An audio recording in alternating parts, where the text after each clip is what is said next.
Olá! Hoje vamos falar sobre a Igreja Medieval. A Igreja Medieval, ela vai do período de 476 d.C., desde a queda de Roma, até a queda de Constantinopla, 1453 d.C. Esse é o período em que realmente surgem os papas, né, lá pelo ano 400. Os papas, eles vão adquirir um poder absoluto. No início, eles são piedosos, eles ainda olham a igreja realmente como líderes do povo de Deus, buscam justiça para o oprimido, e realmente eles fazem um papel de servo no início.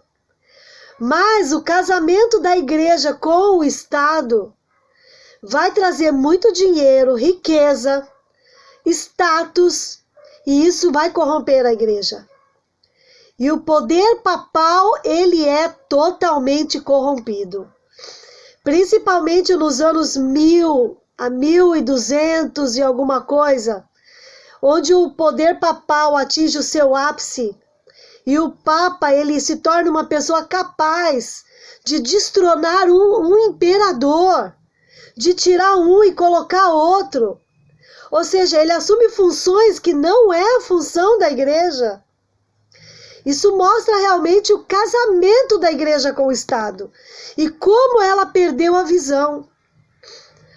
Houve papas como Alexandre VI, que era tão imoral, que ele morreu de sífilis.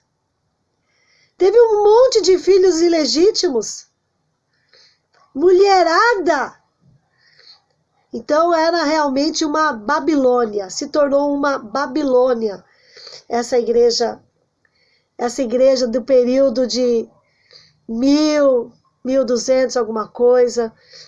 Mas antes, né, os papas, gente, eles já vinham exercendo esse poder.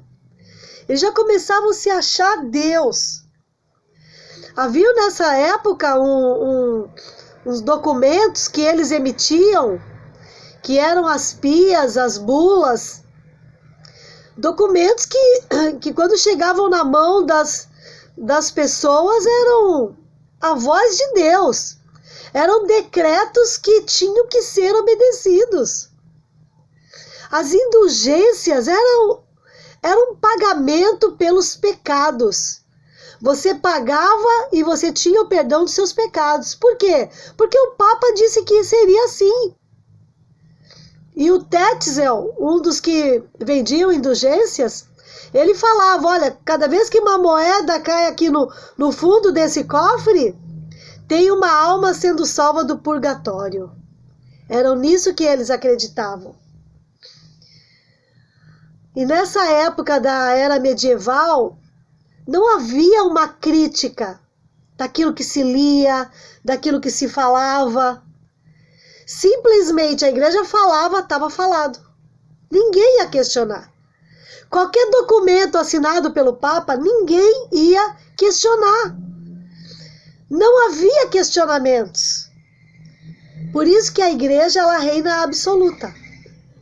Os principais papas desse período: Gregório I o Grande, ele foi um cara competente ali no início, um forte defensor da vida monástica.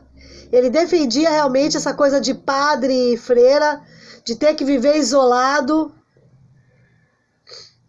E ele é o responsável pela adoração às imagens. Ele chancelou isso. Purgatório. Foi ele que falou. Ó, tem pessoas que não vai direto para o céu, ela passa pelo purgatório antes. E também é o responsável pela doutrina da transubstanciação, onde na ceia o pão se torna o corpo e o vinho se torna o sangue. E isso tudo nós sabemos pela palavra de Deus que não é assim. Né? A Bíblia condena a adoração de imagens. Purgatório, a Bíblia não menciona em nenhum lugar sobre isso. A Bíblia menciona 2 lugares, ou o céu ou o inferno. E transubstanciação também não. A questão da ceia é memorial. Quando você participar do pão e do sangue, lembra da minha morte e do meu sangue que foi derramado ali na cruz. Um outro papa muito importante também foi o Gregório VII. Governou a igreja com o poder atrás do trono durante 20 anos. Interrompeu a compra de posições na igreja. Esse aí até que fez umas coisas boas. Porque nessa época se comprava posição na igreja. A pessoa tinha dinheiro, olha, eu quero que meu filho seja um bispo. Eu quero que meu filho seja um cardeal. Quanto que custa? Quanta gente comprou posição na igreja nessa época? Esse Gregório VII exigiu o celibato dos sacerdotes. Porque até então os padres se casavam, tinham família, era normal. Mas a partir de Gregório VII, os papas ou os padres não se casam mais. Porque assim o dinheiro da igreja fica só para a igreja, não tem herdeiros a reclamar desse dinheiro. Impôs a supremacia da igreja sobre o Estado. Imagina, a igreja é superior ao Estado. Irmãos, não tem essa coisa de superior. Igreja é igreja, Estado é Estado, e cada um deve ficar na sua posição. Teve também o Inocêncio III, esse é ridículo. Olha o que ele falou. O sucessor de São Pedro, que é o Papa, ele ocupa uma posição intermediária entre Deus e o homem. Ele é inferior a Deus, porém superior ao homem. É juiz de todos, mas não é julgado por ninguém. Você tem ideia de como essa frase influenciou na época desse homem? E esse homem, ele realmente foi papa numa era em que o papa governou absolutamente, destronando reis, tirando o rei, colocando o rei, mandando geral nas questões políticas, nas nações, interferindo em ações do Estado. Por quê? Porque o Papa era o cara.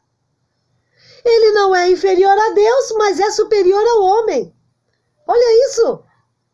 É juiz de todos, mas não é julgado por ninguém. Ninguém pode julgar o Papa, porque ele já toma uma posição de infalível. Ele assumiu o governo de Roma. E esse Inocêncio, que não tinha nada de inocente, ele é considerado o Papa que exerceu o maior poder autocrático. Mandou e desmandou. E teve também o Bonifácio VIII, que possuía pretensões muito grandes, mas não chegou lá não. Na época desse Bonifácio VIII começa a decadência papal. Mas, irmãos, a igreja, ela atinge um nível tão distante da palavra de Deus, que essa era medieval, ela é uma era de trevas. De trevas. Há muitos erros que são cometidos nessa época por conta desse desmando papal. Que coisa triste é esse período. No nosso próximo vídeo a gente vai estar falando sobre como entrou essa questão dos maometanos e quanto prejuízo isso vai trazer para a igreja. Se você gostou desse vídeo, curta, compartilhe e até lá.